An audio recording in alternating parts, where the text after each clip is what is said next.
big. I think there's a lot of equipment that I've never used that I might not get to use even in a 6-month mission. Over.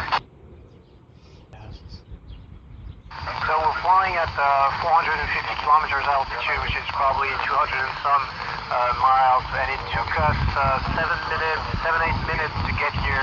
It felt amazing. It felt like a roller coaster ride, a lot of acceleration.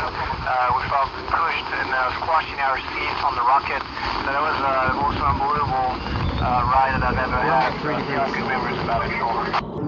Hey Katrina, well, it was my dream as a kid. I've always wanted to fly to space and be up here and look at the Earth from above. So I don't think I gave up a lot. It's really a pleasure for me. So and I did it also because I think it matters. Because I think it's not only good for me, but it's also good for the people. We're trying to help.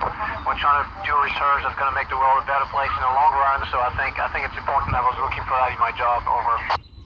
Yeah, there's plenty of advice I could give you, and don't be afraid. Try everything. Try to do things.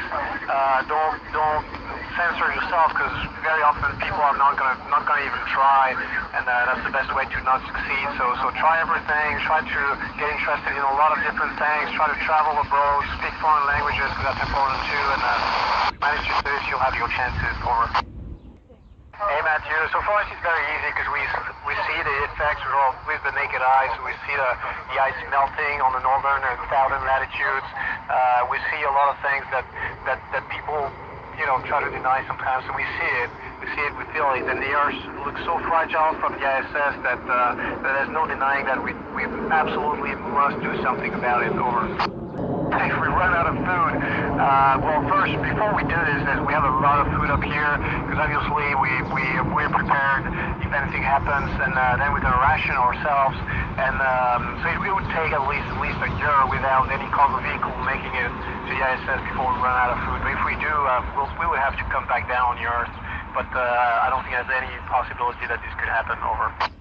Also, the requirements are multiple. You have to be in good health. You have to exercise quite often. You have to speak Russian. So I'm French, so I have to speak English, obviously. I have to speak Russian too, because we speak Russian every day up here on the International Space Station. You have to be interested in science. You have to like working with people. You have to be a team player. So that's all that I exercise. And then you have to learn about the ISS, which is a very complex vehicle. So it might seem daunting, but you really do it, one little step at a time. So that's why it takes so much time to get to space, but it's all worth it in the end. Over. Something I wish I would have known. I wish I would have known that music is important in space, and that I was going to run out of music in 1 month. I still have 5 months to go. I don't have any new music to listen to, so poor planning on my part. But there's a lot of little things like this, but that don't really matter. But I'll get better for my second mission. Over.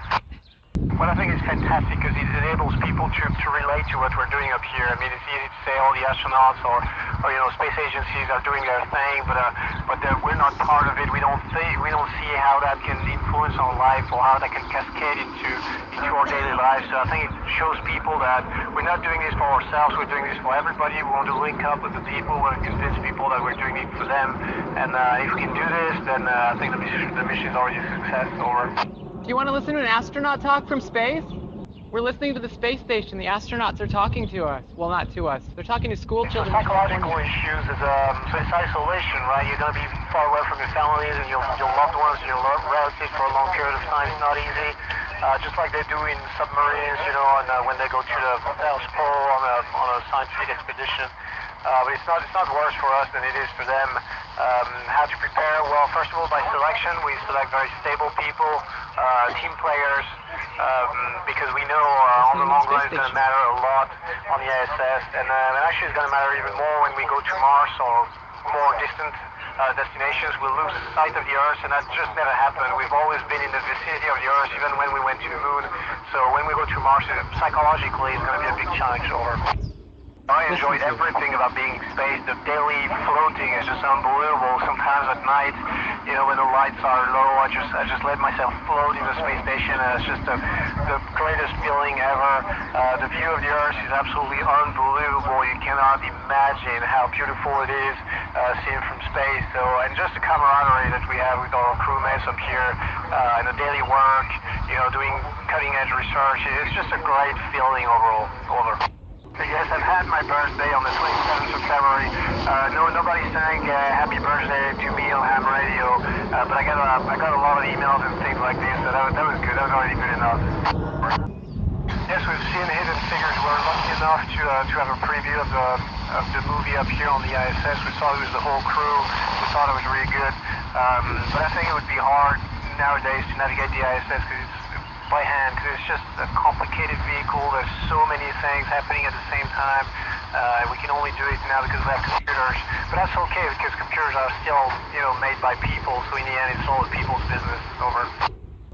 Not really, we're in space 450 kilometers above the Earth, but we're still pretty close. And when we turn back, and look deep into the cosmos, where it looks pretty empty, and the Earth is just unbelievable and full of life, and then all the rest looks very, very dead. So maybe there's something out there, but it takes a lot of things to just create life. So that would be in terms of probabilities, it's very, very low. But maybe we'll see. That's why we explore to answer all these questions. Over.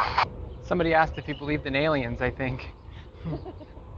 Time is just the same pretty much. We have normal days. We start at 7:30 in the morning, finish at 7:30 in the evening, and then the rest is free time and sleep. And it passes at the exact same the thing we have